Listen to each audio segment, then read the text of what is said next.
Agora o repórter Nicolas Chores, que acompanhou o candidato Ciro Gomes, que a gente viu que ficou em quarto lugar nas eleições de 2022, vai falar um pouco sobre o dia e a campanha de Ciro e, sobretudo, o futuro de Ciro. Nicolas, obrigado pela participação na live aqui do Poder 360. Eu que agradeço, Guilherme. Boa noite, Paulo. Boa noite a todos os web espectadores do Poder 360.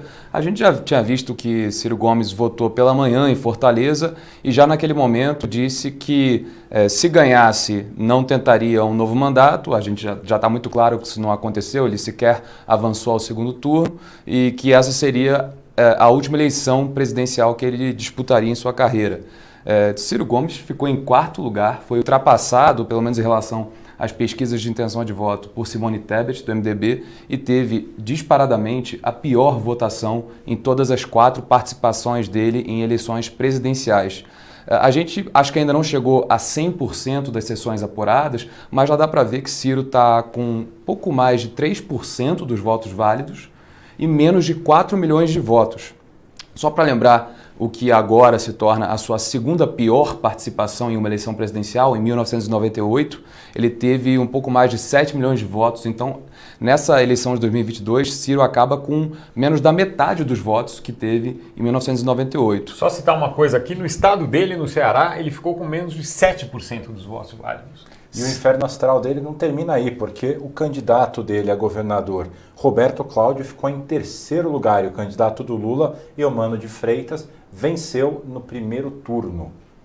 É um desfecho péssimo para Ciro Gomes, se realmente for a aposentadoria dele da carreira política, é uma aposentadoria muito por baixo. Ciro, nas 3 eleições anteriores que ele disputou a presidência, sempre foi o candidato mais votado no Ceará. Em 2018 ele ficou à frente tanto de Fernando Haddad quanto de Jair Bolsonaro. Agora acaba em terceiro e um terceiro lugar muito distante dos primeiros 2 colocados. Vocês mencionaram o PDT, rompeu uma aliança que tinha com o PT no estado do Ceará e cada partido lançou um candidato ao governo. O candidato do PT, o deputado estadual Eumano de Freitas, venceu a eleição no primeiro turno, com mais de 50% dos votos válidos, enquanto Roberto Cláudio, que é ex-prefeito de Fortaleza, ficou em terceiro lugar, com cerca de 14% dos votos válidos. Então é realmente um momento muito delicado para a carreira política de Ciro Gomes e também para o PDT, o partido dele.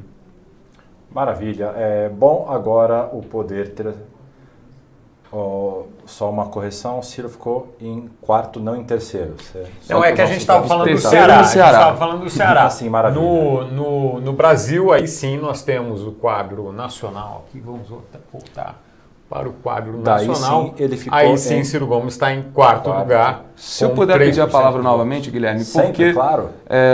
Por volta de quase às 9 horas da noite, Ciro Gomes convocou a imprensa para um pronunciamento em Fortaleza. Foi brevíssimo, menos de 1 minuto. E, na verdade, só chamou os jornalistas para dizer que precisaria de mais algumas horas conversando com seu partido, com amigos, com aliados, para emitir um posicionamento sobre o segundo turno entre Lula e Bolsonaro.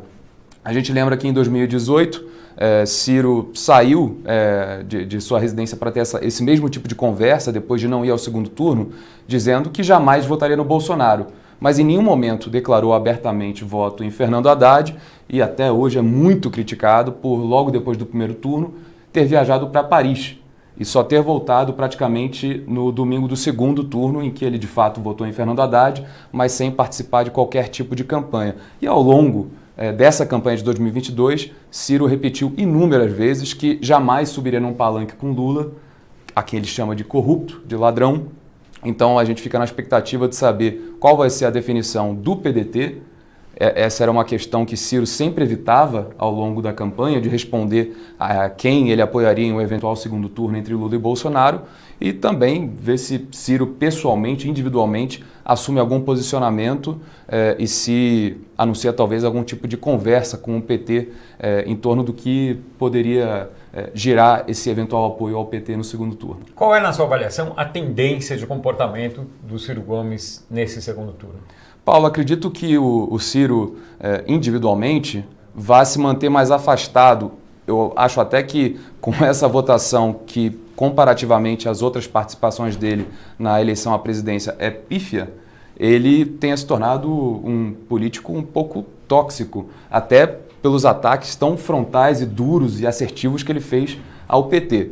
Sobre o PDT, eu acho que o mais provável é que o partido, institucionalmente, anuncie apoio a Lula no segundo turno da eleição à presidência. Até porque o irmão dele, Cid Gomes, que também foi governador do estado do Ceará, ele não embarcou nas críticas do Ciro ao PT e fez campanha na última semana ao lado do Camilo, que é o futuro ex-governador e agora já é ex-governador, futuro senador. Futuro senador, você tem toda a razão. Enfim, Cid Gomes, irmão de Ciro Gomes, fez campanha ao lado do ex-governador petista do Ceará. A hipótese de Ciro não apoiar é uma hipótese que parece crível, não apoiar o candidato Lula, mas é possível que Cid acabe apoiando o presidente Lula. Você acha que é uma montagem possível?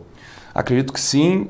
Cid Gomes ele é muito próximo da Isolda Sela, que é a atual governadora do Ceará, estava no PDT, depois de ter sido preterida pelo partido na escolha de quem disputaria o governo estadual. Ela deixou a sigla e ela é considerada uma figura mais próxima do PT. Então, o PT do Ceará, antes de haver essa definição, já declarava seu apoio a que a escolhida fosse Isolda.